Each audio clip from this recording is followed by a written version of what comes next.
यहाँ पर हमारी पूरी टीम आके लगी हुई है न्याय दिलाने के लिए। तो इस गलत फहमी में कोई प्रशासन नहीं रहे कि हम हमारे भाई को न्याय नहीं दिला पाएंगे। वो बोल रहे हैं कि जांच करेंगे, जांच करेंगे, जांच करेंगे। ठीक है, आपके विभाग की बात है तो आप जांच करो, लेकिन वो आरआई की पत्नी ने, उस आरआई की पत्नी ने हमारे राहुल भाई को और उनकी वाइफ को जिस प्रकार से गंदी नाली का कीड़ा बोला, आदिवासी शब्द का उच्चारण करके उनको जलील करने की कोशिश करी। उनको मालूम नहीं था कि हम हैं आदिवासी और है हम इस क्षेत्र के निवासी और मूल मालिक भी है हम। तो जिस प्रकार से उन्होंने जाति सूचक शब्द लेके उसकी वाइफ ने तक बोला था, तो क्या उसकी वाइफ भी अधिकारी है तो उसकी जांच कर, या उसका भी विभाग जांच करेगा? उस पे क्यों नहीं एफआईआर करी? उस पे भी एफआईआर होना चाहिए, आरआई पे भी एफआईआर होना चाहिए। और वो 3 पुलिस वाले जो राहुल भाई को ले जाकर फिर से रात में डराया धमकाया। एक बात बता दूं यहाँ इस मंच से कि राहुल भाई उस दिन अकेले थे, अभी उसके भाई लोग आ गए हैं। इतना याद रख लेना कि उनको डरा लिया है, उसको डरा लिया, लेकिन उसके भाई लोग आ गए हैं। तो तेरे कुत्ते पालने की बात तो ठीक है, तेरे को कुत्ते जैसे धोने की ताकत भी रखते हैं। जिस प्रकार से आदिवासियों को एकदम तुच्छ समझ के सारे अधिकारी को देखा मैंने, सभी यही काम करते हैं।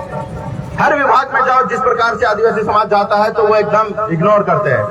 तुम्हारे में अगर यहाँ हमारे क्षेत्र में नौकरी करने की अगर हिम्मत नहीं है, या तुम हम पसंद नहीं आते हैं, तो तुम आओ मत। क्यों करते हमारे यहाँ पर आके नौकरी? मत करो, तो तुम्हारे पे ये बात भी नहीं आएगी। बात घुमा फिरा के ये लाते हैं कि आदिवासी इलाका है तो ये सिर्फ एक ही हथियार है, एसटीएससी प्रकोष्ठ की धारा लगा के केस कर दो। तुमको मालूम है नौकरी करने आए हैं, तुमने पढ़ाई करी है, तुमको मालूम होना चाहिए कि आदिवासी का विशेष अधिकार है। अगर वो अधिकार है तो तुमको उस हिसाब से नौकरी करना चाहिए, उस हिसाब से बात करना चाहिए। चाहे राहुल भाई उस दिन रात में अकेला था तो क्या ये भूल गया था कि उसका समाज उसके पीछे नहीं खड़ा है? या हर मुसीबत में हर किसी इंसान के साथ, चाहे हम जनता हो, चाहे पुलिस हो, चाहे जितने भी प्रकार के कर्मचारी अधिकारी जो भी हो, या हमारे नेता हो, सभी के पीछे समाज खड़ा है। और जिस दिन समाज ने सोच लिया कि हमारे लोगों पे अगर अन्याय अत्याचार हो रहा, तो आप देख लो कि आज कितनी तादाद में यहाँ पर न्याय दिलाने के लिए आके खड़े हो गए। मैं यहाँ के एसपी सर से यही एक रिक्वेस्ट बात करूंगा। आज हमारे साथी कार्यकर्ता कल से यहाँ पर रोड पे आंदोलन करके बैठे हुए हैं। आप आए और तुरंत आके इस चीज का निराकरण करें, हमको संतुष्ट करें और दोषी कर्मचारी पे कार्रवाई करे, और इस बात की गारंटी भी ले कि क्या हमारे राहुल भाई को आगे चल के नौकरी करने दिया जाएगा कि नहीं दिया जाएगा। कल उठ के ऐसा नहीं हो जाए कि यहाँ से आंदोलन खत्म हो जाए, जांच चलती रही, जांच चलती रही और जांच में राहुल भाई को नौकरी से बर्खास्त कर दिया जाए। ऐसा हुआ है हमारे साथ में, हमारे समाज के साथ में हुआ है। ये चीजों से निपटने के लिए भी आज हमारे को इस चीज का जवाब होना चाहिए। नहीं तो कल उठ के कोई अधिकारी कर्मचारी हमारे साथ खड़ा नहीं रहेगा, डरेगा कि आंदोलन करेंगे तो मेरी नौकरी चली जाएगी, मैं माफी मांग लूंगा तो मेरी नौकरी बच जाएगी।